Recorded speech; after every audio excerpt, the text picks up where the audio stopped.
with this frightening crash caught on camera in the Bronx. Surveillance video captures two cars colliding. One of them veers into a bus, and that bus slams into a bridge support column. At least 14 people were injured. The crash is now under investigation. Tonight, the president officially announcing a vaccine requirement for the millions of federal employees. This comes as the Delta variant continues to fuel a new COVID surge across the country. Masks are now required inside all federal buildings, and more companies are issuing vaccine mandates to employees when they return to work. Concern tonight, less than 48 hours until a federal eviction moratorium is set to expire, even as the Delta variant continues to surge, prolonging this pandemic. The Biden administration urging Congress to act. But can anything be done ahead of July 31st? And a big win for Team USA in the Olympics, but tonight, just as big a story, the Olympians left behind, stuck in isolation after testing positive for COVID. A U.S. pole vaulter, one of the latest. Our James Longman reports on those struggling with the reality of now broken dreams. And can I ask, did you get vaccinated in the Netherlands before you came? Yeah, and the main reason for me was because I wanted to lessen the possibility to test positive before at the Olympics. So I got vaccinated twice. Took all the precautions, and still. He was elected from prison, and with the help of his fellow inmates. Tonight, in ABC News exclusive, the incredible story of personal redemption and the promise of democracy. Our Devin Dwyer talks with the man who made history as the nation's first incarcerated person elected to public office with the help of his peers. So you were running for office, and you had never even participated in the democratic process before. Isn't that amazing? Isn't it amazing and how you can say, I want to be a part of something, but because the laws have prevented you, these barriers in place, and now these barriers are removed. And he's 19 years young, but already a trendsetter. Tonight, our conversation with the first openly gay player in the NHL just days after he came out. Once I got to the point where I accepted myself for who I was, and I didn't really care about what anyone else thought, that's when I knew I could come out. Good evening, everyone. I'm Lindsay Davis. Thanks so much for streaming with us. A plea from the president tonight trying to incent, convince, maybe even scare Americans into getting their shots. People are dying and will die who don't have to die. Those were the words of President Biden today on the latest Delta COVID surge, calling it an American tragedy. The president was announcing a vaccine requirement for millions of federal workers. Biden urged companies and states to offer incentives like cash to help win over skeptical Americans. All this comes as cases continue to surge, especially among unvaccinated Americans. The U.S. is now averaging 62,000 cases a day. That's up from 13,000 per day just a month ago. And a major test coming in Chicago this weekend. The Lollapalooza Music Festival is just getting underway. Roughly 100,000 people a day outside, all of them expected to show proof of vaccination or a recent negative test. Our Alex Perez leads us off tonight from Chicago. Tonight, with the U.S. nearing COVID case numbers similar to last summer's surge, President Biden putting the pressure on federal workers to get vaccinated. Every federal government employee will be asked to attest to their vaccination status. Anyone who does not attest or is not vaccinated will be required to mask no matter where they work.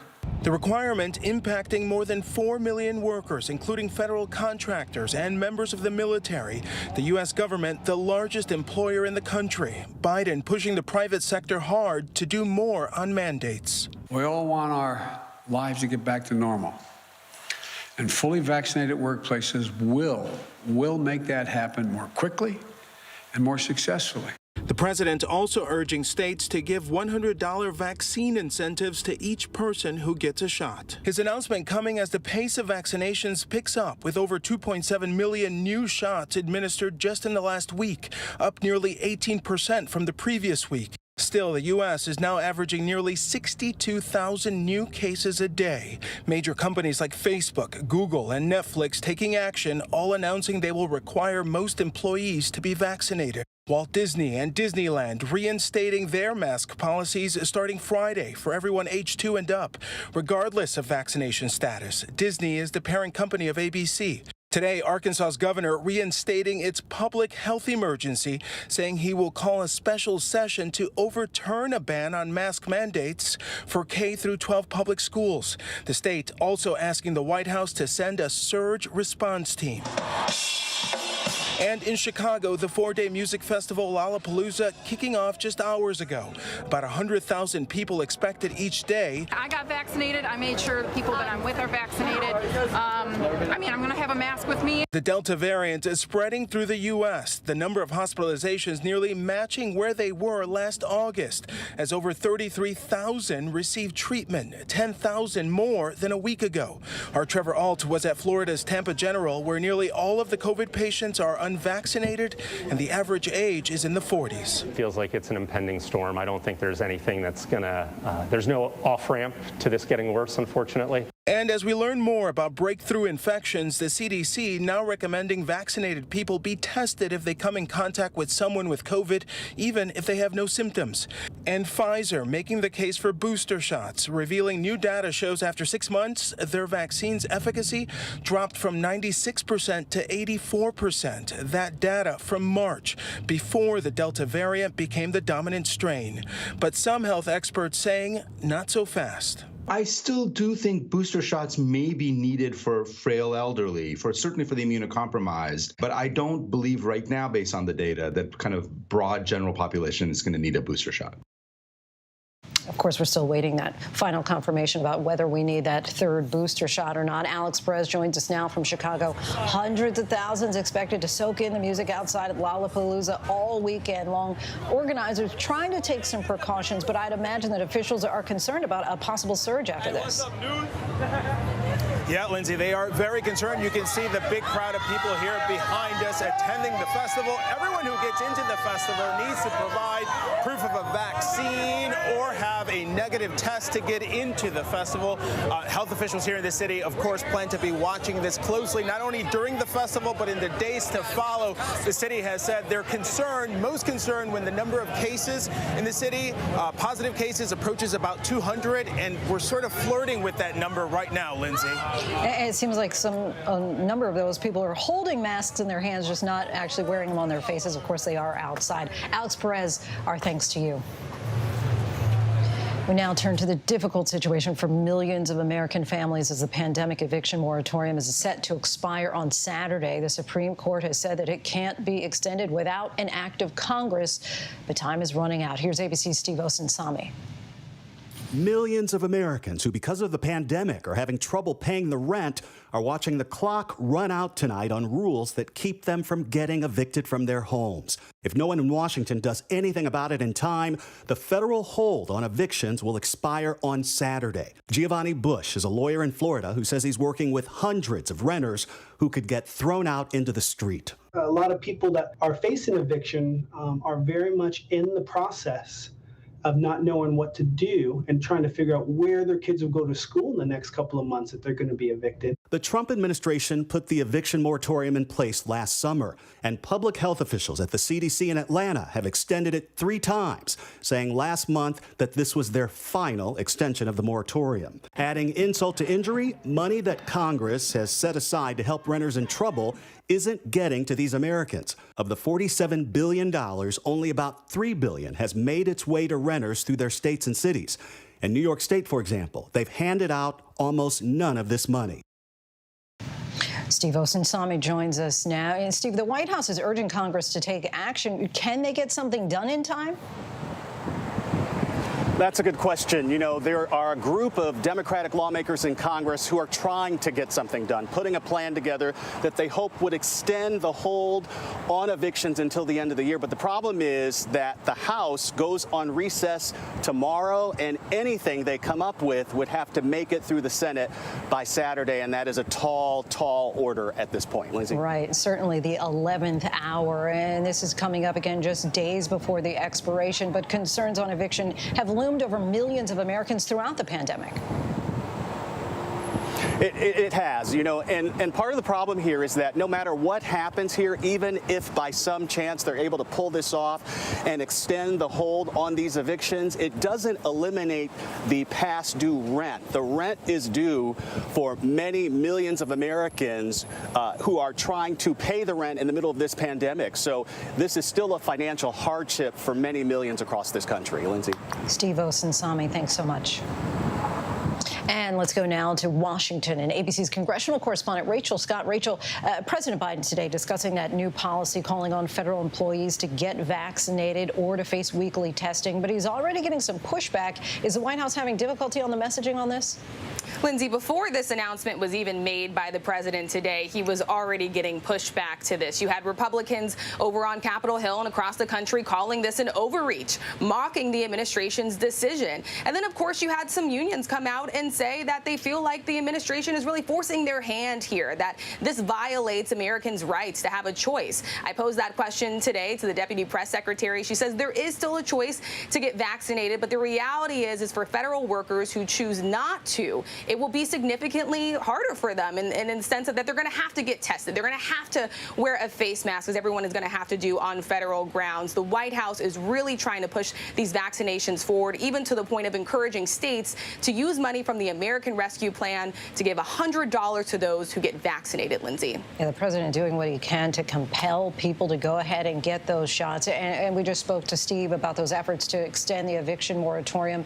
It comes up now as part of a busy legislative session, including the ongoing debate over infrastructure. Where do things stand on that effort tonight? Well, we know that they're really trying to move forward on that bipartisan infrastructure package. They're really trying to get to a vote within the next 2 weeks. They will be proposing amendments, starting debate on that bill. But then comes the larger piece for Democrats here, and this is the reconciliation package. And by reconciliation, we mean this is something that Democrats can pass on their own. It's said to be $3.5 trillion, but you have moderates in the party who say that number is just way too big. They do not want to spend that much. And this is really key because not only are the numbers in the Senate 50-50, but over in the House right now, Democrats only have a 3-point margin here. And so they really cannot afford to lose any votes. They're going to have to get their party on the same page, Lindsay. Yes, still haggling over those numbers. Rachel Scott reporting in from the White House. Thanks so much, Rachel. Thanks. Congress certainly has its hands full, not just the battle over infrastructure. For more, we bring in Senator Bob Casey, a Democrat of Pennsylvania. Thanks so much for joining us, Senator. Lindsay, good to be with you. Thank you. So, of course, you're coming off of a big vote last night on infrastructure, but it seems that it's just the beginning. So game this out for us a bit. What are the odds of this bipartisan bill actually passing in the days ahead, especially if senators keep trying to amend it? Lindsay, I think the likelihood is very high that we'll be able to pass this bipartisan physical infrastructure bill. And then the next step right after that would be an effort to pass a budget resolution, which we have to do just with Democrats. And I think that will pass as well. But then we have the hardest work of all, which I think will be the, as Rachel just mentioned, the reconciliation, which is the real policy and funding. And we'll do that. That bill would be put together over August, and then maybe we can get a vote in September on that. But I think that's essential when it comes to investing. For example, the work I'm doing on home and community-based services for seniors and people with disabilities, and lift up a workforce, which is mostly women of color making $12 an hour to do that heroic and essential care. Also making investments in quality, affordable child care, pre-kindergarten education, just to mention a few. And there's, of course, a loud outcry from progressives in your party, like Representative AOC, who says that the Senate bill isn't even enough to cover traditional infrastructure. Democrats in the House and in the Senate want a reconciliation bill. But are you concerned that such a bill could blow up the bipartisan compromise altogether? I'm not. I think we're going to be able to get to the first two steps in the next few days, meaning the next few days we can do the work on amendments or other work that has to get done to get the bipartisan bill, which is roads, bridges, broadband, physical infrastructure, and then go to the budget resolution. But the budget resolution is just the beginning of the process to make investments, to lift up families, to get a higher skilled workforce, create a lot of jobs, and really to have the kind of workforce that can outcompete any in the world. We've got to make investments to do that. And I think that part is going to be difficult, but I think we can get it passed. All right, so you seem optimistic, but are you concerned that the House Democrats might change the bill in ways that could make it impossible to get it back through the Senate? It already seems like a fragile coalition is holding this together by a thread. I do think that there's unanimity when it comes to Democrats about policy. We will have debates about the revenue numbers and the pay-fors, and that might be not just between House and Senate Democrats, but even between among Senate Democrats. So I'm not predicting that this will be tranquil waters for weeks and months. It'll be difficult, but I think in the end, Democrats will come together and get this done because these are transformational investments in the lives of families we've never even attempted before to move the country forward. I think Democrats are united around that. And building on that, you represent numerous rural communities. Broadband is presumably a big issue. How important is this infrastructure legislation to your constituency? It's critical. We've got 67 counties, 48 are rural, and rural doesn't just mean agriculture. Often it means small town. And often the bridge that connects a small town between that town and the rest of the world that carries a school bus over the bridge or an emergency vehicle is the bridge that we've got to make sure is repaired. Broadband is another bridge, the way people learn, the way small businesses run, and it's a problem, a huge problem in rural America, rural Pennsylvania. So this physical infrastructure bill is going to address a lot of those needs and concerns. And just getting back to the eviction moratorium for a moment, why is Congress just considering tackling this now? Of course, the deadline was no secret at all.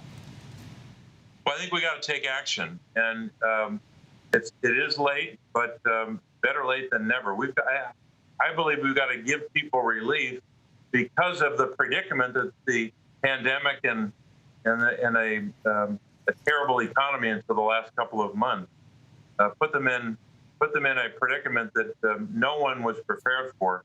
I think we should take action. But for the person who's sitting at home right now thinking that they may be put out as soon as Saturday, do you feel like when you talk about taking action, do you think that it could come that quickly? I hope it can, but if it cannot, if it has to wait a number of days, there's a way I think we can build in retroactivity so that people are not injured economically because of this. This is, I think, basic to people's survival, and I think both parties in both houses should act. Can I just ask one more on that, though? But why wait? I know that it is late, and I know that you're hopeful and thinking that you might be able to get something done. But since this date has been looming for so long and people's lives really depend on it, why not get to work on this earlier? Well, Lindsay, I'm not sure I have a good answer for that because Congress often does things late. There's no question about that. But I think the important thing now is to focus on providing a remedy for those who are put in a terrible economic predicament, not able to pay their rent. Now, I will say this. Democrats acted months ago on the rescue plan to provide a lot of those same families $1,400 check for more than one. The child tax credit, that's going into effect, just went into effect in July, the first payment, another payment in August, and every month until the end of the year. So Democrats have acted to put dollars in the pockets of lower income families as well as middle class families. Republicans have done nothing on zero. Not a single Republican voted for a single penny for those same families. And Senator, lastly, of course, you're well aware that today President Biden announced vaccine mandates for federal workers, and he's getting pushback for that move. Do you think that there's a way to finally end at some point this political divide over vaccinations and masking? I don't know if it'll end anytime soon, but all I know is we got to keep pushing hard on vaccinations, number one. And number two, we've got to make sure that we're encouraging big institutions, whether it's a big employer or a big university or governments, to take the steps they can to make sure that more and more Americans are vaccinated. This is a deadly dead end, really, for a lot of people if we don't act. I think the time to act now, to push hard on vaccinations and get that number up and create a much safer circumstance for communities. But there's no question we have a big divide. We just, in my office, just started yesterday to reinstitute mask wearing. I'm not in my office right now, but when I'm in my office, I'm wearing a mask in the hallway in the office, and so are our staff. I hope every government office would do that. Senator Bob Casey of Pennsylvania, thank you so much for your time. I appreciate you coming on the show. Lindsay, thanks so much. Now to the severe weather threat that is racing across the country tonight. 4 confirmed tornadoes in Wisconsin. And now the tornado and storm threat has moved east tonight. Chief Meteorologist Ginger Z is tracking the severe thunderstorms and the brutal heat hitting several parts of the country. Ginger. Well, Lindsay, you can see the lowering clouds behind me. We've been within 20 miles of a tornado warning, but there's something on the map that you don't see every day. A particularly dangerous situation tornado warning that includes Trenton, New Jersey. That's something we usually see in Oklahoma or Alabama, somewhere where they are used to more severe tornadoes. But my goodness, it is an ugly-looking radar image that's blasting through northern and central New Jersey, parts of Virginia and Maryland, and this extends all the way back with the severe thunderstorm watch into Ohio, where they've already seen a reported tornado earlier this afternoon. So we'll be watching those storms right along the front. Northern Kentucky, West Virginia all have to be on alert yet tonight. That cold front will actually bring significantly cooler and drier, more comfortable air for folks in the Great Lakes and Northeast, but it will sandwich and squeeze this extreme heat. Look at Memphis. It'll feel like 110 tomorrow. Jackson or Yazoo City, Mississippi should be anywhere from 110 to even feels like up to 115. And the excessive heat watches and warnings go all the way from New Orleans over to Destin and Pensacola, even Apalachicola. So right along the water, you're going to see numbers exceeding 105, which, again, not normal even this late in July.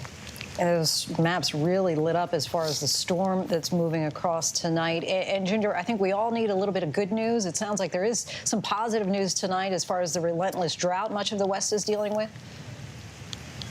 Yes, if you'll remember last year, there was absolutely no monsoon. We called it a non-soon, especially in a place like Tucson, Arizona, which had its second driest monsoon on record. Well, Arizona and Utah both saw a dent. The U.S. Drought Monitor gets released every Thursday, and especially this season, we have been just hungry for it every morning. When it came out today, we were so glad to see that there were some improvements in places like Arizona, New Mexico, and Utah.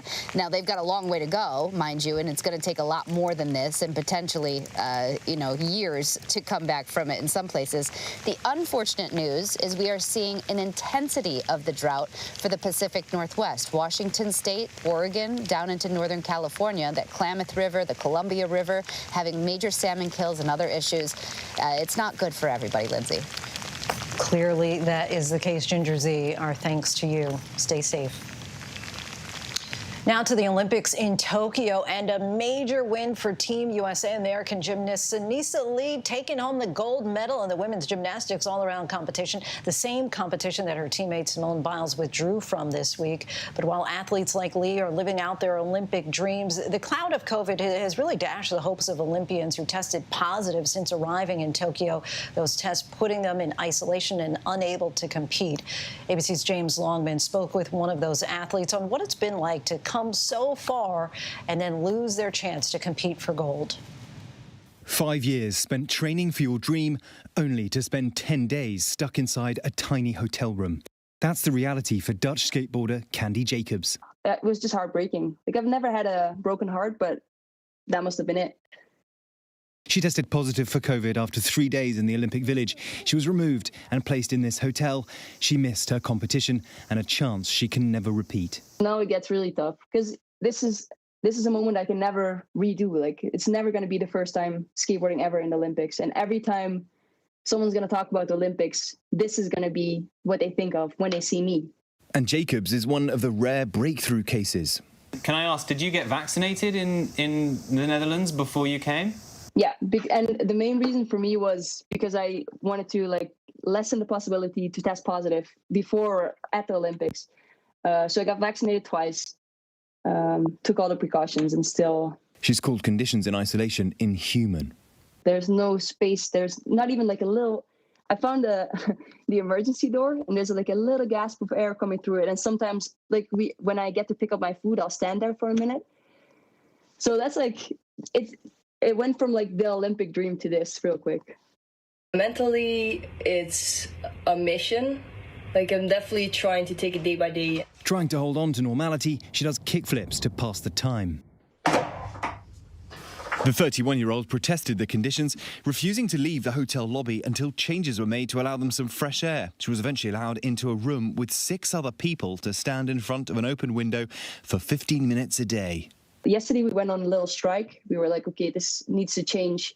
Something needs to happen because this is not okay. Like, everyone's mental health is definitely declining. Jacobs is one of 198 positive cases in the Olympic bubble so far, at least 20 of them athletes. The International Olympic Committee responded to some of these athletes' complaints.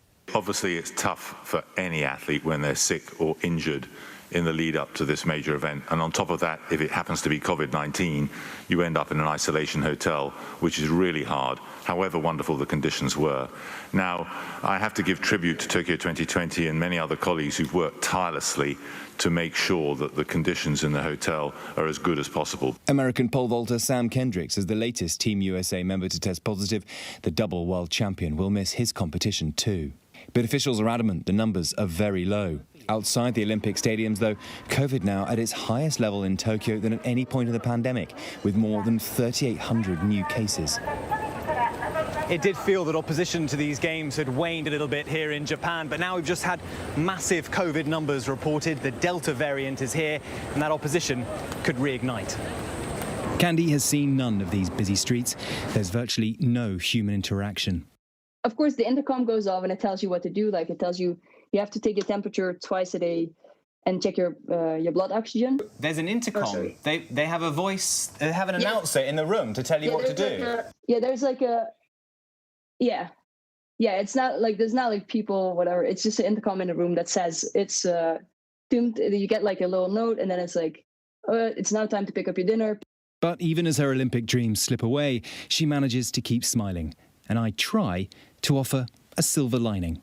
It's no consolation, I'm sure, but I went to see the skateboarding, and if we could measure the temperature of hell, I'm sure that it would compare with how hot it was at the skateboarding. So it would have been quite difficult, all I'm saying. I know it's no consolation, but it was really hot. I believe that.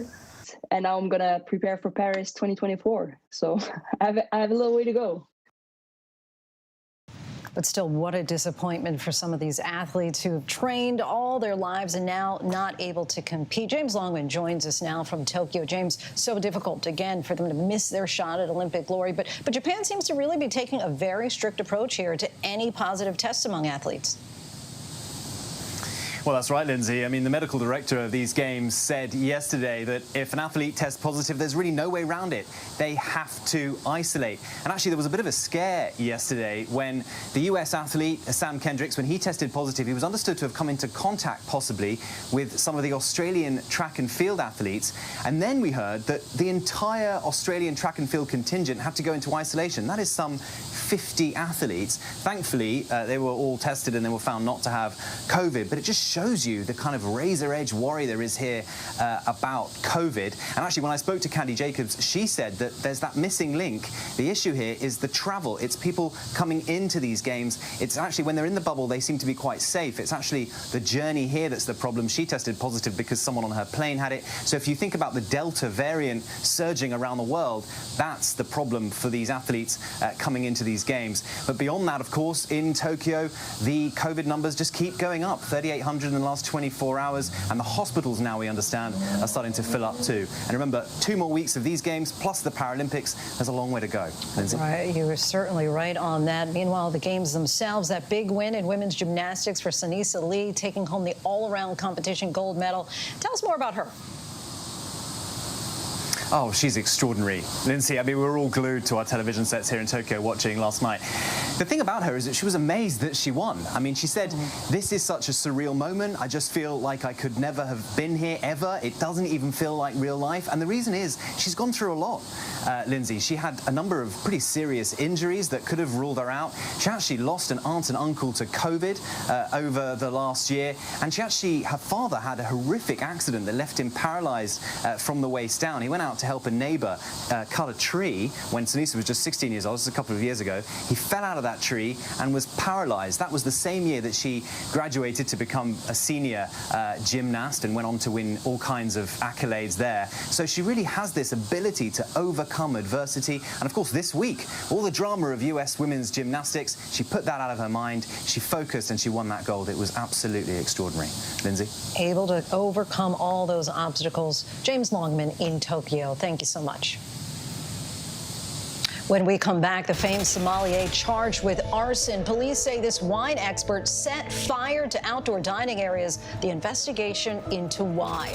The billionaire who promised to revolutionize the electric truck industry now faces fraud charges. But up next, a remarkable story. The inmate who is now a lawmaker despite being in prison. Stay with us. With so much at stake, so much on the line, more Americans turn here than any place else. ABC News World News Tonight with David Muir, America's #1 most watched newscast, now streaming on ABC News Live. Admit it, these days, what you need to know seems to change just about every day. What is it that you really want to know, need to know? To help you not just get through your day, but to make the most of it. Feel smarter. Feel better. Feel happier. Well, how about a third hour of Good Morning America? GMA 3, what you need to know. Now streaming on ABC News Live.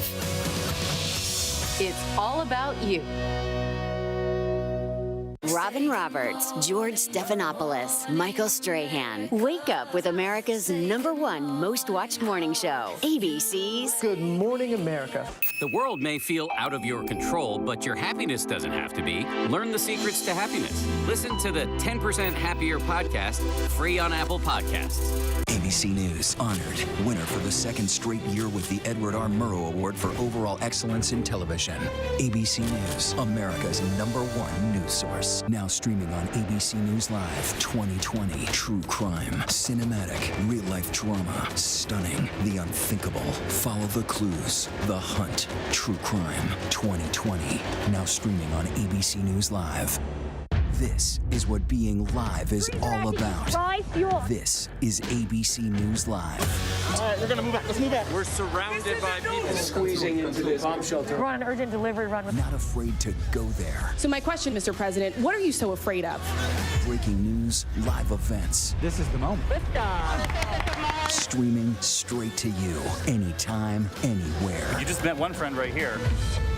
You're watching ABC News Live. Thanks for streaming with us. Now, when it matters most, the straightforward facts. ABC News is America's #1 news. Good Morning America, #1 in the morning, 9 years running. World News Tonight with David Muir, #1 in the evening with America's most watched newscast, 2020. The #1 news magazine on Friday nights. The View, the #1 daytime talk show. And ABC News Live, #1 in streaming news. ABC News is America's #1 news.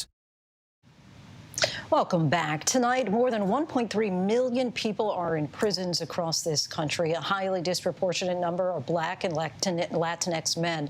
Criminal justice reformers say that their voices and the promise of their lives have been sidelined for far too long. But now one convicted felon in the nation's capital is fighting back from the inside, showing the power of rehabilitation and making political history in the process. Here's our Devin Dwyer.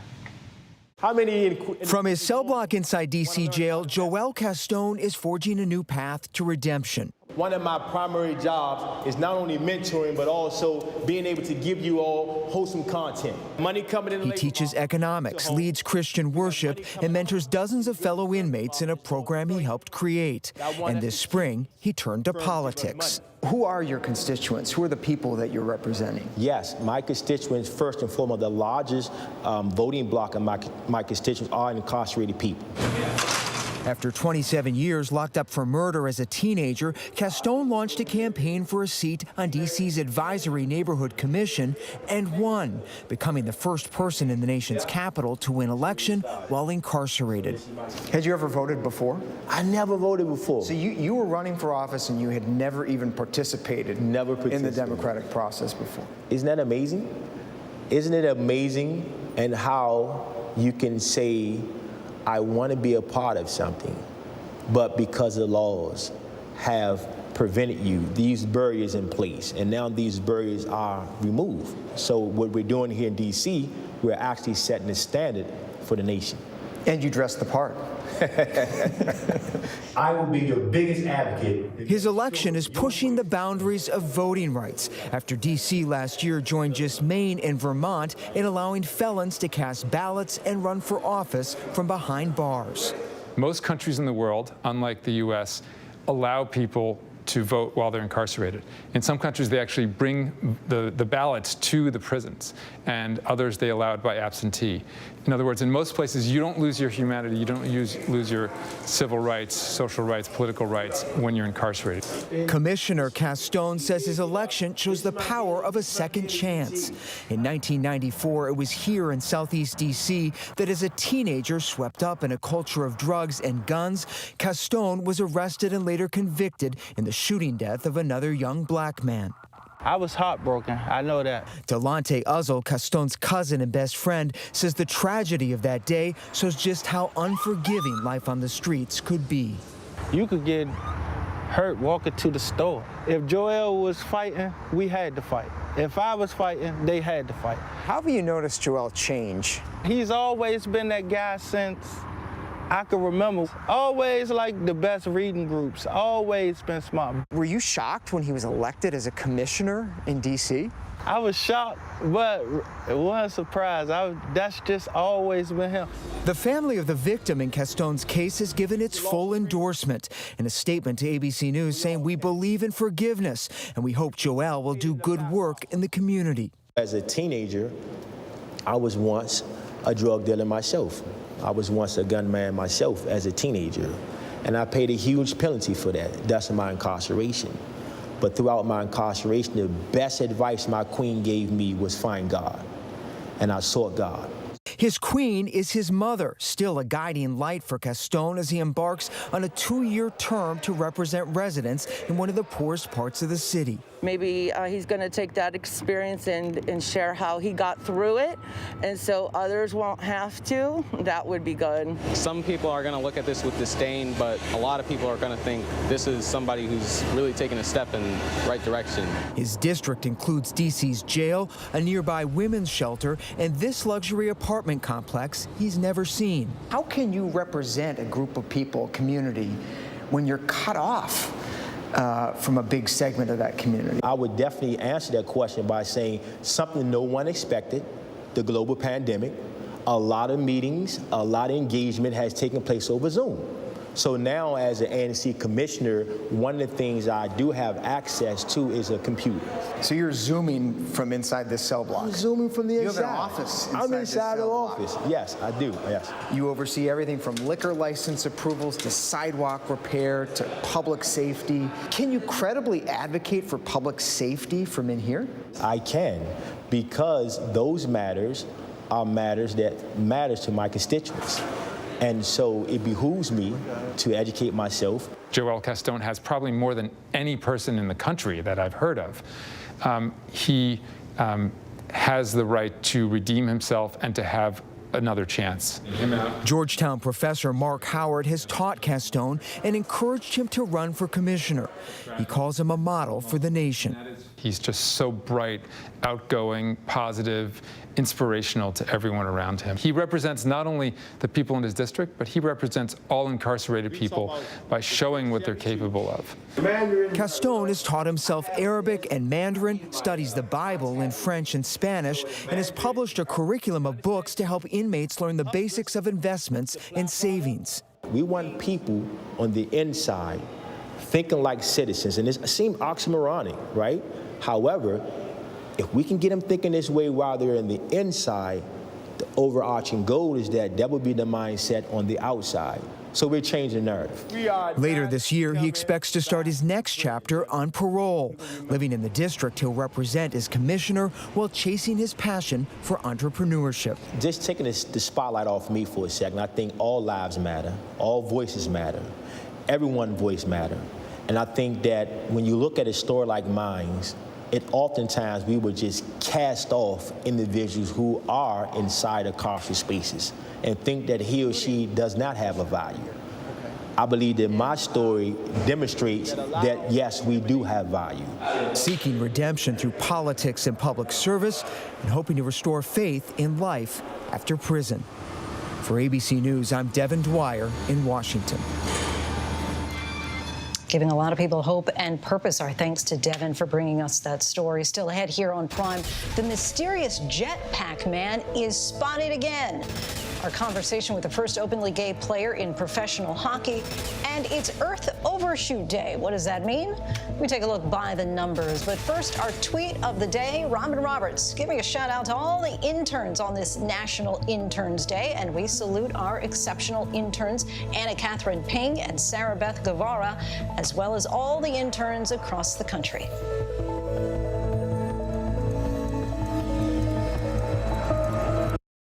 All right, here we go. You ready? Let's do it. Yes, it's the show America wants and America needs right now. This is What Would You Do? Let's go. How are you?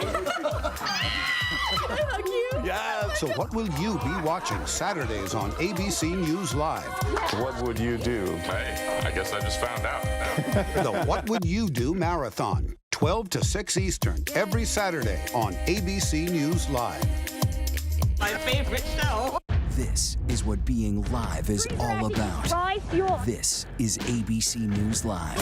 All right, we're gonna move back. Let's move back. We're surrounded by people Squeezing into this bomb shelter. We're on an urgent delivery run. Not afraid to go there. So my question, Mr. President, what are you so afraid of? Breaking news, live events. This is the moment. Streaming straight to you, anytime, anywhere. You just met one friend right here. You're watching ABC News Live. Thanks for streaming with us. Admit it. These days, what you need to know Seems to change just about every day. what is it that you really want to know, need to know, To help you not just get through your day, but to make the most of it. Feel smarter. feel better. Feel happier. Well, how about a third hour of Good Morning America? GMA 3, what you need to know. Now streaming on ABC News Live. It's all about you.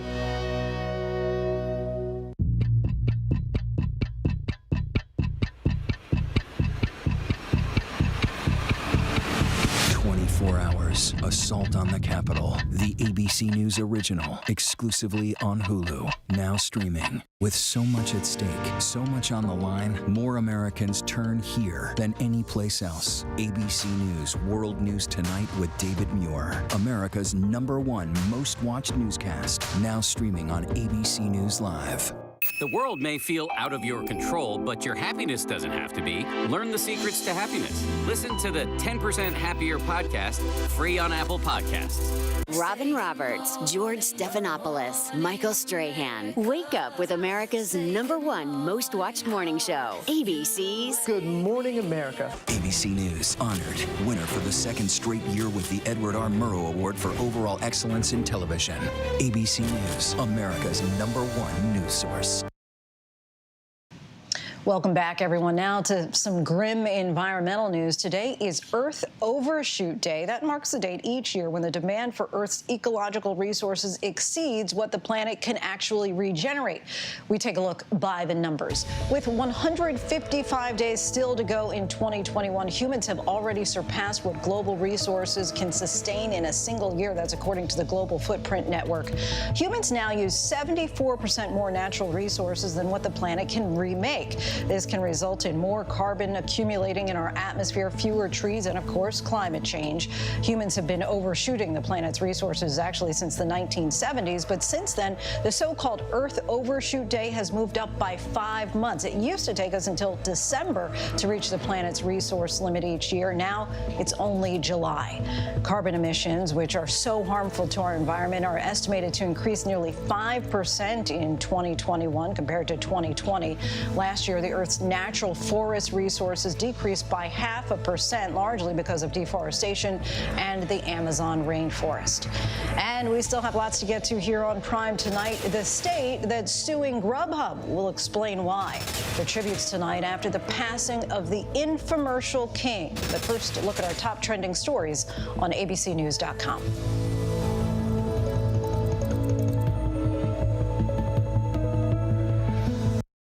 World News Now. And America This Morning. The best new video. The breaking news overnight. Emergency crews called to the town of Surfside.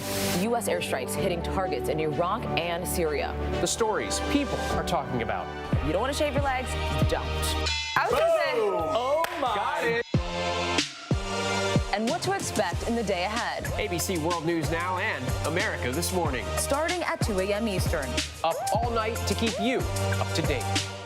Now, when it matters most, the straightforward facts. ABC News is America's #1 news. Good Morning America, #1 in the morning, 9 years running. World News Tonight with David Muir, #1 in the evening with America's most watched newscast. 2020, the #1 news magazine on Friday nights. The View, the #1 daytime talk show. And ABC News Live, #1 in streaming news. ABC News is America's #1 news. The world may feel out of your control, but your happiness doesn't have to be. Learn the secrets to happiness. Listen to the 10% Happier podcast, free on Apple Podcasts. ABC News honored winner for the second straight year with the Edward R. Murrow Award for Overall Excellence in Television. ABC News, America's #1 news source. This is GMA3, what you need to know. GMA3. A third hour of Good Morning America in the afternoon. It's all about you. Lunchtime on ABC. This is what being live is all about. This is ABC News Live. All right, we're going to move back. Let's move back. We're surrounded by people Squeezing into this bomb shelter. We're on an urgent delivery run. Not afraid to go there. So my question, Mr. President, what are you so afraid of? Breaking news, live events. This is the moment. Streaming straight to you, anytime, anywhere. You just met one friend right here. You're watching ABC News Live. Thanks for streaming with us. Now streaming on ABC News Live 2020. True crime, cinematic, real-life drama, stunning, the unthinkable. Follow the clues, The Hunt. True crime 2020. Now streaming on ABC News Live.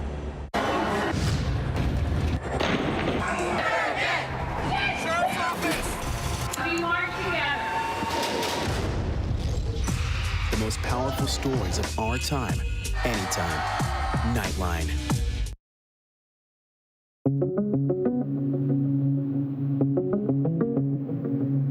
President Biden putting the pressure on federal workers to get vaccinated. Every federal government employee will be asked to attest to their vaccination status.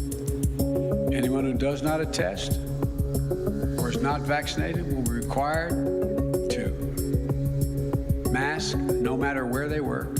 The requirement impacting more than 4 million workers, including federal contractors and members of the military. The U.S. government, the largest employer in the country. Biden pushing the private sector hard to do more on mandates. We all want our lives to get back to normal. And fully vaccinated workplaces will make that happen more quickly and more successfully. The president also urging states to give $100 vaccine incentives to each person who gets a shot. The family of veteran firefighter Elijah Snow speaking out after his mysterious death on vacation in Cancun, Mexico. Her text message to me was, I don't want to alarm you, but Elijah's missing.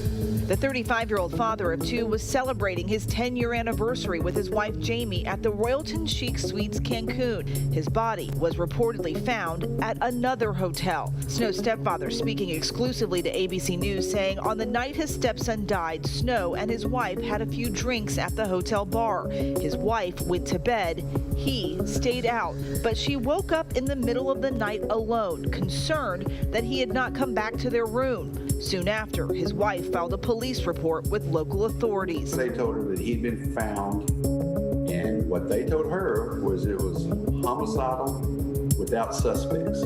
Snow's family demanding the release of any surveillance footage of the evening leading up to Snow's death and asking anyone with information to come forward. Use caution.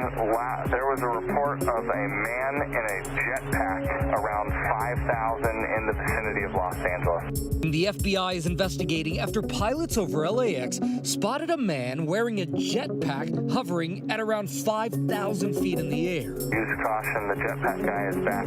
It's the fourth appearance of the mystery aviator who has earned a nickname straight out of the Marvel universe. Yeah, I can fly. We're looking for the Iron Man. Jetpack technology has been evolving at supersonic speed, making appearances at the Statue of Liberty. But experts say zooming through the skies near commercial flights could be a recipe for disaster. The size, weight of a person in a jetpack impacting an airplane at the exact wrong spot could potentially bring that airliner down. Ladies and gentlemen, infomercial king and inventor Ron Popeil died Wednesday in Los Angeles. He was 86. Popeil's career spanned decades, dating back to the 1950s. The man became known for catchphrases like "set it and forget it" and "but wait, there's more." He was a pioneer of the infomercial. Through people's television screens, he sold Americans gadgets they didn't even know they needed. Among them, the bagel cutter and the Showtime rotisserie and barbecue. I'll slide it back and set it and forget it. That's if you... Food and Wine Sommelier of the Year now charged with felony arson for this video. 2 weeks ago, investigators say 35-year-old Caleb Ganser was caught on camera using a lighter to set fire to a napkin holder at Prince Pizza's outdoor dining structure, lighting the outdoor structure on fire, then casually walking away around 3 a.m. July 13th, leaving behind extensive damage.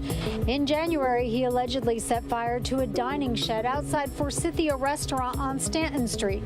He is also charged with starting a trash fire at the corner of Broome and Center Streets in June, all within 10 blocks of his own business. The Massachusetts Attorney General filing a lawsuit against food delivery platform Grubhub today. That suit alleges Grubhub violated legislation prohibiting third-party delivery platforms from charging fees to restaurants exceeding 15% of an order's menu price. That lawsuit now seeking refunds for those restaurants. A Grubhub spokesperson has called the allegations baseless. He promised to revolutionize electronic trucks, but prosecutors say Trevor Milton, quote, lied about nearly every aspect of his business. Today, that billionaire faced a judge. ABC's Ariel Reshef has the details.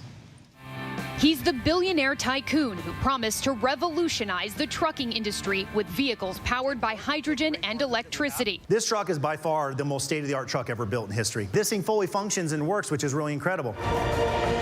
But prosecutors say the trucks built by Trevor Milton's company, Nikola, didn't work at all. That Milton lied about nearly every aspect of the business. Milton tweeted a video where the truck appeared to be driving, but actually it was brought to the top of a hill and just allowed to roll down. Prosecutors claiming the truck's door even had to be, quote, taped up for the video so it wouldn't fall off. In fact, the Nikola prototype was allegedly untested and missing critical parts like gears, motors, and a control system. Still, Milton convinced investors he pulled off a breakthrough. For every doubter out there that said that there's no way this is true, how can that be possible? We've done it. Milton allegedly scammed investors out of hundreds of thousands of dollars. The complaint charges some even lost their retirement savings. In court today, he pleaded not guilty to securities and wire fraud. Do you have anything to say about the charges? We have a statement. Check it out. Lindsay, Milton's attorneys say he is innocent and called this federal case both faulty and incomplete, adding that from the beginning, this was an investigation in search of a crime. Milton has been released on $100 million bond. Lindsay? Ariel, thank you. Back in June, NFL linebacker Carl Nassib made history when he announced that he's gay, the first active NFL player to do so. And last week, history was made in another league, this time the NHL, when Nashville Predators prospect Luke Prokop came out with an Instagram post. He will be the first openly gay player in the NHL. Luke Prokop is kind enough to join us now. Thank you so much for your time and joining us tonight. No problem. Thank you for having me. So in your Instagram post, you wrote that living your authentic life will allow you to bring your whole self to the rink. What were you holding back that you can now bring to your game? As a hockey player, when you're not focused fully on hockey, when you're at the gym or when you're at the rink, you're not playing your best. And, that's what I meant when I can, live my authentic self, and I can go to the gym, I can go to the rink and not have to have those thoughts about, who knows, who doesn't know. If there's any rumors going around, I can just go out onto the ice or go to the gym and try to, work my best and become the best hockey player I can. There was, of course, a giant outpouring of support for you after your post, with a host of statements from the NHL and people within the Predators organization. You had talked with the team prior to your Instagram post. What was that conversation like with the team that had just signed you 6 months earlier? It was very emotional. Having the support that they showed me on that phone call was amazing. And, I still remember the day very clearly. And then, once I got off that phone call, with the outpouring of support they showed me on it, I was driving back from one of my practices, and I had the windows down and I had the music blaring and tears were coming from my eyes. And, in that moment, I felt like if they can, show the support that they showed me then, I feel like I could do anything right in that moment. And, that's how it felt on Monday when I came out. And I imagine you were talking about the tears and the music. I imagine it was just an overwhelming feeling of relief. Yeah, I mean, you never know what the reaction is going to be. That's always something that is a scary thought. And to see how positive they were and, wanted just telling me how proud they were of me, and, they had my back 1,000%. It was an amazing feeling for sure. And you talked about it being scary. Obviously, you put yourself out there in a really vulnerable way on Instagram. What were you most concerned about as far as the decision? I mean, I don't know if I really ever had any concerns. I just got to a point where I said, enough's enough. I kind of want to live the way I want to, and I don't want to have to hide myself from anything anymore. Obviously, with hockey, you never know what's going to happen. It's a very a masculine, macho sport, and there could be some people who disagree with it or, not think it's right. But at the end of the day, if I'm happy, I'm happy, and that's all I care about. And you've gotten so much support, as we've discussed, with your teammates in the league. But many in the LGBTQ community have spoken about locker rooms not being safe spaces and at times filled with homophobic language. What do you think the team should be doing in order to make sure that locker rooms are a welcoming environment for LGBTQ athletes? Well, I mean, it's tough because, homophobic slurs and, language needs to change in hockey. And, hopefully with, a little bit of change. And I've heard it on the ice as well. Hopefully with, a little bit more change that we can kind of help, changes just the environment of hockey and make it a more open space, and for people to feel comfortable to come out, as their true selves. You're only 19 years old and yet already really a trailblazer for other athletes, young and old. What's your message for any athlete out there, or really any American who may be trying to summon the courage to come out themselves or be their most authentic self? It's hard to give advice, because everyone has a different story. Everyone comes from a different background. Everyone has a different certain situation. I was very blessed to have supportive friends and family, coaches and agents around me who met me with so much love when I came out to them, and not everyone has that. But if I were to say one thing, it would be, once I got to the point where I accepted myself for who I was, and I didn't really care about what anyone else thought, that's when I knew I could come out. And if that was any advice, that's what I would give. Some good advice there. Luke Prokop, we thank you so much for taking the time to talk with us tonight. Thank you. Appreciate it. Before we go tonight, our image of the day. This is a blind date in the waiting area of a Dutch vaccination center. The community invited residents to sign up and get their shot, so they each shot their shot. Whatever works. That is our show for this hour. Be sure to stay tuned to ABC News Live for more context and analysis of the day's top stories. Thanks so much for streaming with us.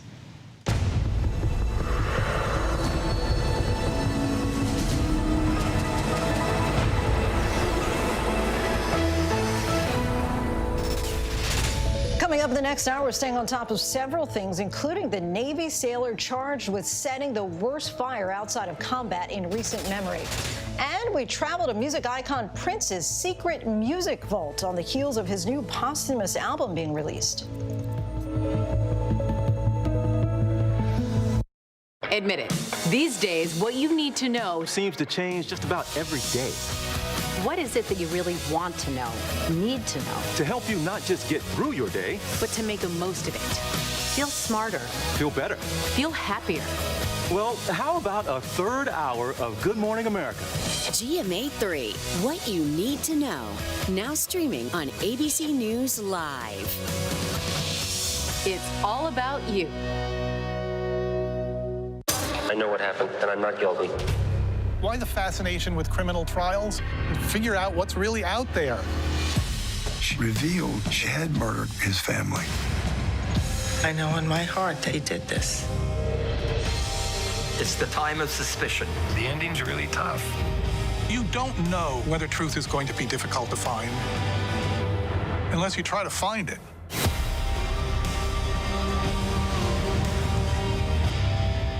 This is what being live is all about. This is ABC News Live. All right, we're gonna move out. Let's move out. We're surrounded by people squeezing into this bomb shelter. We're on an urgent delivery run. Not afraid to go there. So my question, Mr. President, what are you so afraid of? Breaking news, live events. This is the moment. Streaming straight to you, anytime, anywhere. You just met one friend right here. You're watching ABC News Live. Thanks for streaming with us.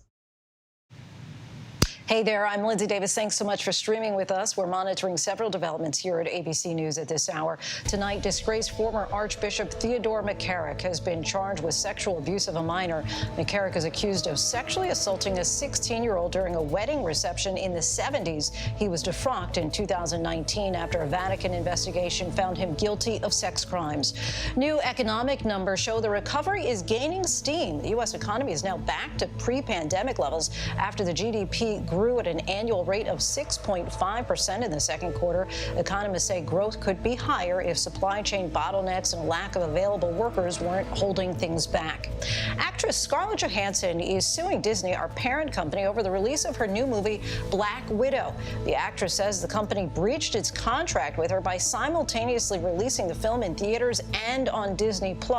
Her attorneys claim the decision hurt ticket sales, and as a result, her compensation, which was tied directly to box office earnings. Disney says, quote, there is no merit whatsoever to this filing. With new cases of the Delta variant soaring, President Biden used the bully pulpit to urge Americans to get vaccinated. This is Pfizer is again making the case that booster shots may be necessary because its vaccine's effectiveness declines after 6 months. ABC's Alex Perche has more from Washington. This afternoon, ahead of a big announcement from President Biden on COVID, the White House saying this. He will send a strong message to all Americans, unvaccinated and vaccinated, about the need to stay vigilant in our fight against the virus. Biden taking several new measures to fight the growing wave of COVID cases fueled by the Delta variant. We have to make sure people are safe. The president's action affecting the more than 2 million federal employees who now either have to get vaccinated or face a number of requirements like weekly testing, remaining socially distant at work, and limited or no work travel. On Capitol Hill, Republicans already rebuking the reversal of mask guidance from the CDC. We got to go around and see, okay, we can't come to the floor. I can't execute my constitutional duty unless I wear a mask.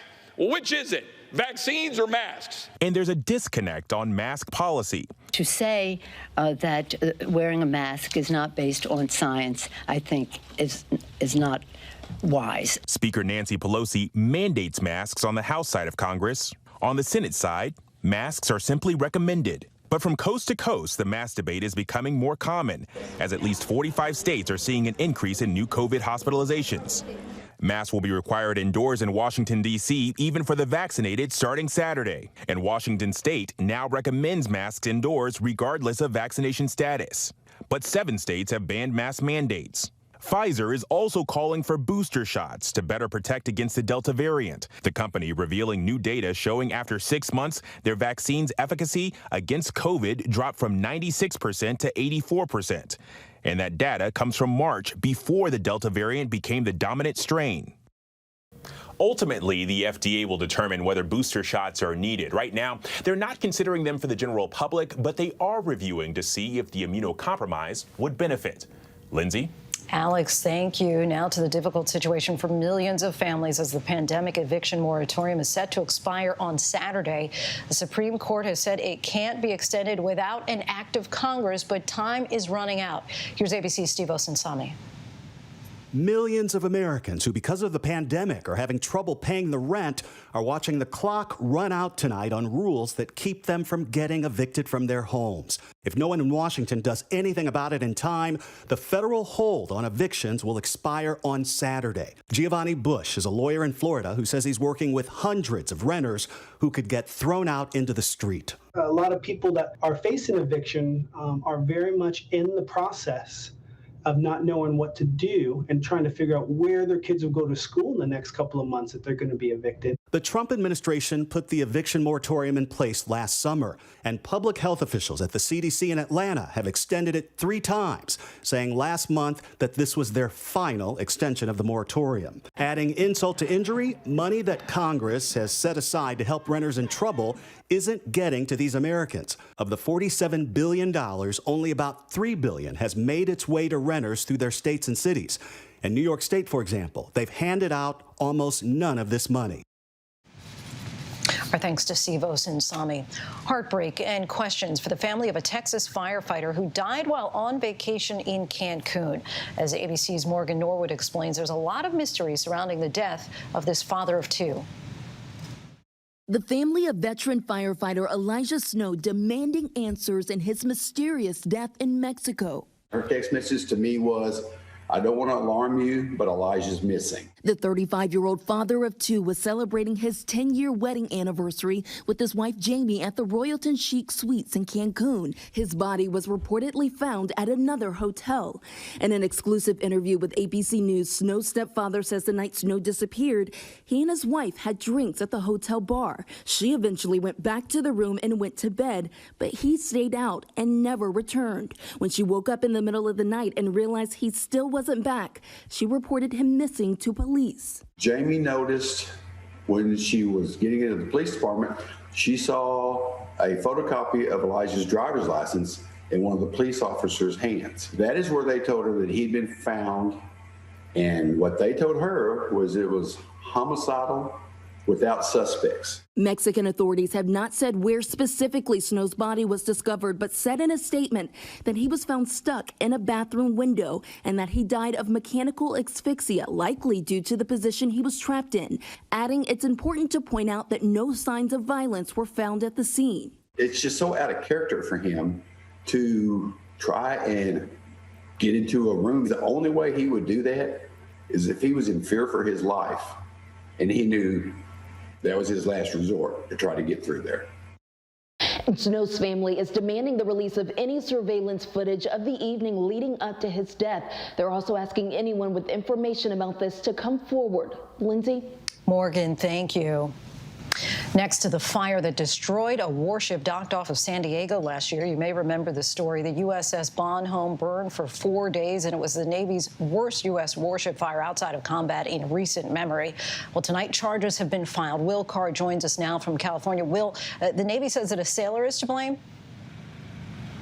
That's right, Lindsay. A Navy sailor is facing criminal charges tonight. You may remember that ship being on fire for days last year and that thick plume of smoke going up into the air. The ship was undergoing renovations last July when that fire broke out. There was an explosion in the cargo area and ultimately 60 people were injured, most from smoke inhalation. Today, authorities say a member of the USS Bonhomme Richards crew allegedly started that fire. This will now play out in the military justice system. Losing that ship was one of the largest peacetime losses ever for the Navy. The ship was commissioned back in 1998. It cost $750 million then, roughly $1.2 billion in 2020. And in case you're wondering what happened to that ship, Lindsay, they had to send it to a scrap heap because they said it would just be too expensive to try to fix. Quite an expensive fire. Lindsay. I can imagine. Will Carr, our thanks to you.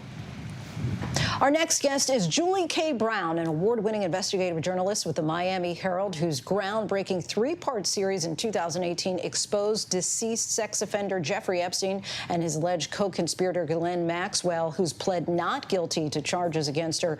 Julie Brown's new book, Perversion of Justice, The Jeffrey Epstein Story, is now available and chronicles her tireless fight to bring Epstein's story to light and the powerful forces that she says she was up against. Thank you so much for joining us, Julie. Take us back to 2018 when you first published your series, Perversion of Justice, in the Miami Herald. Epstein's story wasn't that well known at the time. Why was this case so important to you? Well, as I looked at the case, I realized that, first of all, I couldn't understand how a man who had committed such a horrendous crime had seemingly got away with it, number one. But number two, as I looked deeper into it, I realized that the victims in this case had never been heard from before. I wondered what they thought about this all these years later. And just around the time that I was looking at it, President Trump nominated the former U.S. attorney from Miami, Alex Acosta, to be labor secretary. And Acosta I knew was the prosecutor who had supervised this deal, who had helped make it happen. Describe what you were up against when you first reported this story. Well, there was an awful lot of material that had been gathered over the past decade. He had gone to prison, now he was back out again, and sort of went back to his jet-setting life. And in the interim, two of the victims had filed a lawsuit, not against him, but had filed it against the federal government, seeking to overturn this plea deal. What do you think would have happened if you hadn't reported this story? You know, I think that really what made this story so powerful was the voices of the victims who were courageous enough to talk to us and let us film them. I think that giving them a voice was extremely important to understanding exactly how the criminal justice failed them. And you also discussed the financial pressures that you were under and the shrinking of local news outlets. What does that mean for stories like Epstein's that might fly under the national radar? There's probably so many stories from, every corner of the country that aren't being told because local and regional newspapers are slowly either shrinking or disappearing altogether. Even, the Miami Herald, which has been a robust regional paper for, decades, is struggling. And, I hope, if nothing else, this book will make people realize how important it is to subscribe to your local newspaper and to support local news. Elaine Maxwell, of course, one of Epstein's alleged co-conspirators, she still awaits trial, and she has pleaded not guilty to her charges. What do you think will happen in her case? Well, she's already taking a page out of the Jeffrey Epstein defense playbook. She's hired the best defense that her money can buy. Her lawyers are just burying the prosecutors in all kinds of motions. Her family has hired a PR machine to try to get her so-called side of the story out. So it'll be interesting to see whether it's going to be as successful as obviously it was in Epstein's case. Julie K. Brown, we thank you so much for your time. Perversion of Justice, The Jeffrey Epstein Story, is now available wherever books are sold. And we do want to point out that Secretary Alex Acosta, who prosecuted Jeffrey Epstein in 2008, has claimed that the state attorney was prepared to let Epstein walk, but that his office, quote, ensured that Epstein went to jail, registered as a sex offender for life, and made restitution to his victims. Now to the Olympics in Tokyo, and a major win for Team USA. American gymnast Sunisa Lee taking home the gold medal in the women's gymnastics all-around competition, the same competition that her teammate Simone Biles withdrew from earlier this week. ABC's James Longman has the latest from Tokyo. Tonight, a stunning triumph in Tokyo as 18-year-old Minnesota native Sunny Lee takes home the gold medal in the women's gymnastics all-round competition. She's now the 5th American in a row to win gold in the event. This medal definitely means a lot to me because there was a point in time where I wanted to quit and I just didn't think I would ever get here. Lee vaulted to victory with Simone Biles cheering her on from the stands after she left the event to focus on her mental health. Biles tweeting overnight, "The outpouring love and support I've received has made me realise I'm more than my accomplishments and gymnastics, which I never truly believed before." Biles' absence opened the door for Lee and the 23 other women in the competition. Lee is the youngest member of the US women's gymnastics team and the first ever Hmong American Olympian. And with her victory is now not only the face of her community, but the new face of US women's gymnastics. I can't find the words to express it, how happy we are, how important that was to me and my family and the whole Hmong community throughout the world. Today, Lee tweeting, "The people I do it all for, I love you all." And in the pool, a new Olympic record set by Florida native Caleb Dressel, the 24-year-old winning his second gold medal by 6/100ths of a second in the 100-meter free. But among all the medals and celebrations, COVID still looms. 24 new cases have been reported from inside the Olympic bubble, bringing that total to 198. US pole vaulter Sam Kendrick says one of them, "It's been an agonizing run for the world champion, who is now the 7th US athlete to test positive, and he'll now miss competing in these Olympic Games." Our thanks to James, and our hearts go out to those athletes. Still to come as the U.S. accelerates its exit from Afghanistan. The first group of Afghans who've risked their lives for Americans are now on their way to the USA. How many more will follow? And the big announcement from Melinda Gates and the call to arms. Stay with us. Now, when it matters most, the straightforward facts. ABC News is America's #1 news. Good Morning America, #1 in the morning, 9 years running. World News Tonight with David Muir, #1 in the evening with America's most watched newscast. 2020, the #1 news magazine on Friday nights. The View, the #1 daytime talk show. And ABC News Live, #1 in streaming news. ABC News is America's #1 news.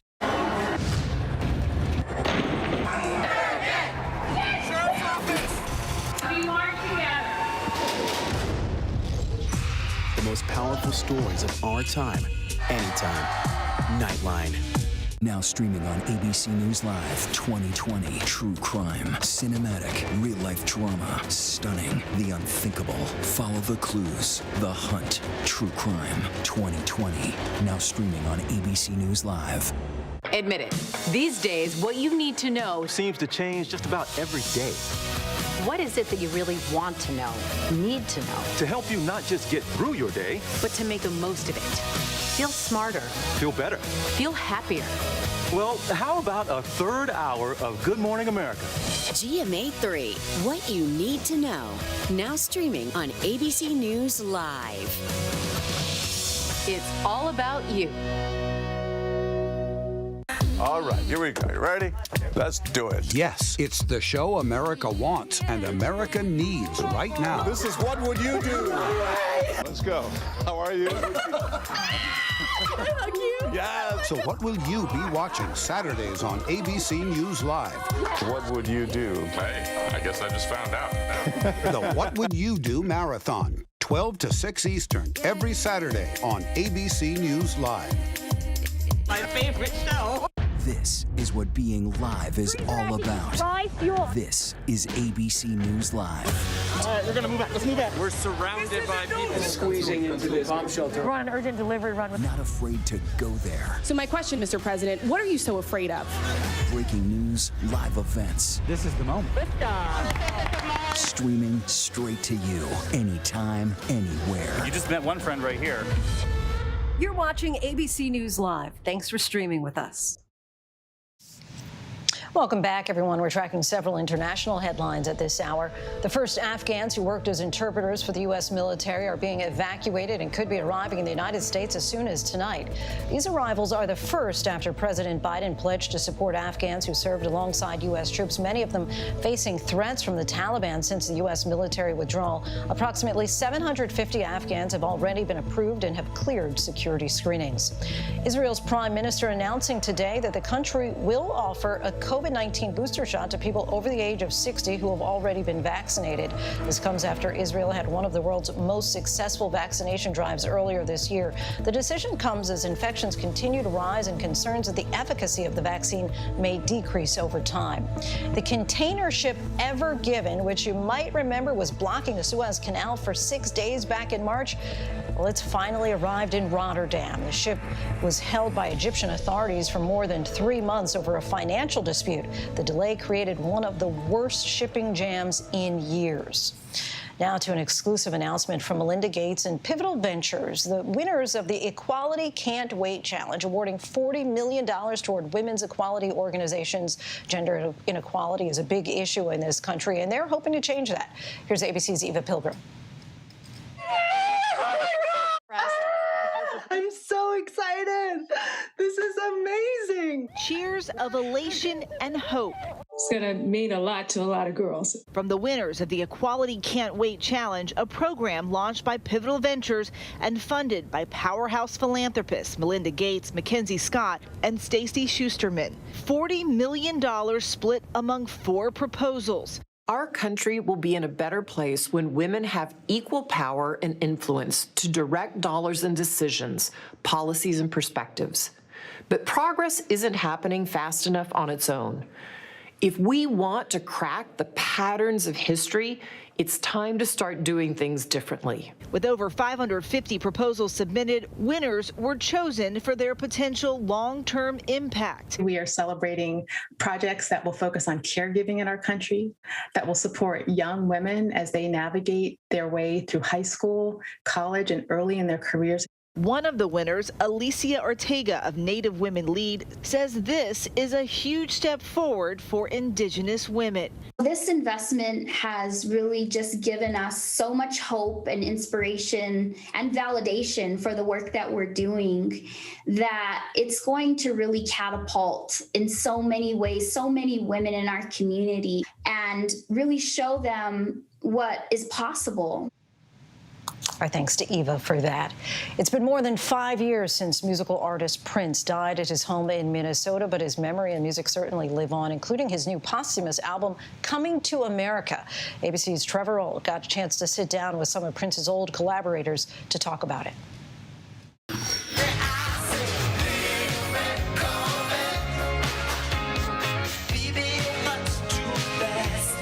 His career took off with the funk, soul, and pop crossover hit Little Red Corvette, and it rocketed Prince into the orbit of the most influential music medium in the 1980s, MTV. Almost 40 years later, his legacy is now part memorable hits, part treasure trove of unheard-of musical genius, filled with talent, technique, and lyrics, a legend light years ahead of his contemporaries, to the point of partying like it was 1999 in 1982.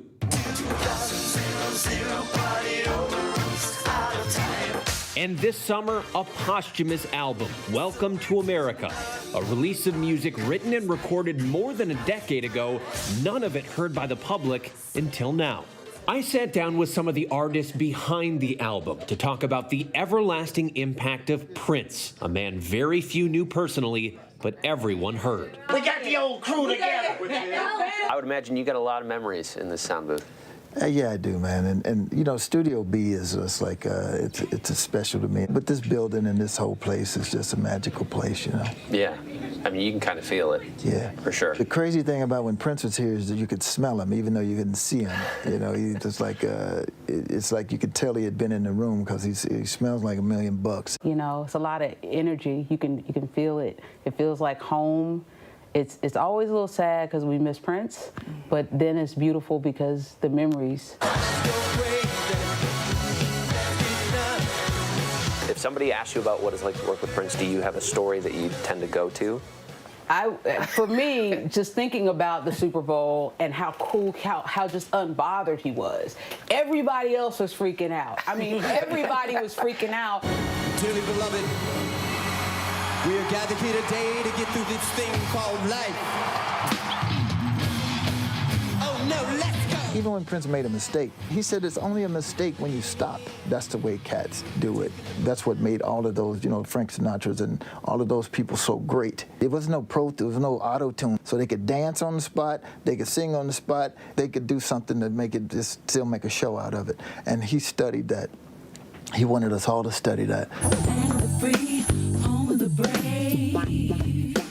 Oops, I mean, land of the free, home of the slave. Get down. What do you want people to take away from this new album? He knew about this technology and how it would affect people. Son of a Slave on it, and like all of these songs where he's really talking about things that are happening now. In the wake of George Floyd, this is a very poignant record right now, and even more so than when we did it. I would imagine, because a lot of these you recorded in like 2010, right? Yeah. So I assume you've heard the album now, recently, right? Oh, yes. Was it kind of like hearing it for the first time? It's like opening up a time capsule. That's what it felt like you're opening up a time capsule. And so many of the songs bring back a memory of what we were doing that day. Like, how does this happen? Prince. There's no dating to these songs. They're timeless. Timeless. It's Prince. He's prophetic. He always has been. I mean, he wrote 1999 and 1982. Because there's so much in it that he wants to change in the world, and all the words just speak to what's going on now. The performance, the lyrics, the codes in the lyrics. Like, you know what I mean? It's like secret passageways. Like, you get a key for something else in another song. You have to really, that's another thing he taught us too. I think is just really being able to really listen. Born to die, born to die. So it's fair to say that you think the fans will be pleased. Absolutely.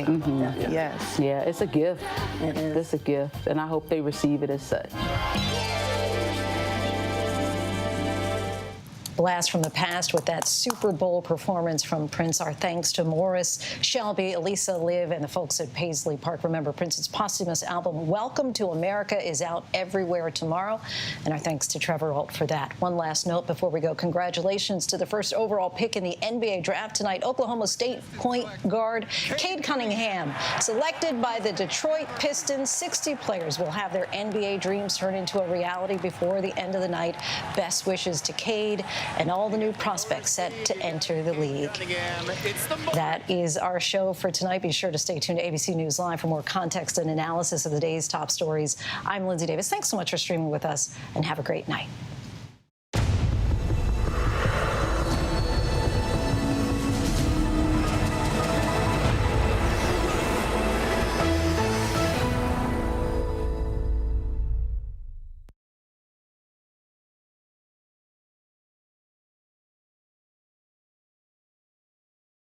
Now, when it matters most, the straightforward facts.